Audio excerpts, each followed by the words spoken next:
چین کی دیوار دنیا کی سب سے بڑی حفاظتی دیوار ہے۔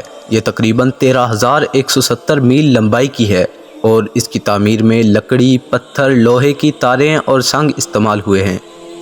چین کی دیوار کو تقریباً 2000 سال پہلے بنایا گیا اور اس کی تعمیر میں تقریباً 10 ملین مزدور استعمال ہوئے ہیں۔ یہ دیوار دفاعی مقام کے طور پر استعمال کی جاتی تھی اور اب یہ ایک مشہور سیاحتی مقام بھی ہے۔ چین کی دیوار یونیسکو کی فہرست میں شامل ہے۔ دیوار چین ایک عجوبہ ہے۔ عظیم دیوار چین کو تعمیر کرنے میں کافی لمبا عرصہ لگا۔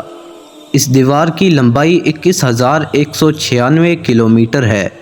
یہ لمبائی دو ملکوں کے درمیان موجود دنیا کی سب سے بڑی سرحد سے بھی 2 گنا سے زیادہ ہے۔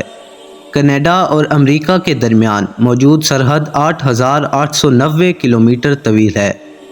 دیوار چین کو چین کے مختلف بادشاہوں کے دور میں تعمیر کیا جاتا رہا تاکہ چین کی دنیا کے دوسرے حصوں سے آنے والے حملہ آوروں سے حفاظت کی جا سکے۔ آج عظیم دیوار چین ملک کے 15 صوبوں سے گزرتی ہے۔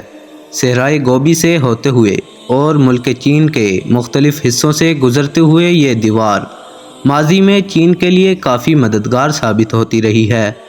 ہر سال 1 کروڑ لوگ دیوار چین کی سیر کرتے ہیں، جس سے چین ہر سال 90 بلین یوان سے زائد کا منافع اس دیوار سے کماتا ہے۔ چین کے مقامی لوگ بھی اس دیوار کی دیکھ بھال کرتے ہیں۔ اس دیوار کے آس پاس درخت لگاتے ہیں تاکہ موسم سے ہونے والے نقصان سے دیوار کی حفاظت کی جائے۔ اس کے علاوہ دیوار پر نقش و نگاری اور اینٹیں چرائے جانے کے واقعات بھی وہاں کے مقامی لوگ مذمت کرتے ہوئے نظر آتے ہیں۔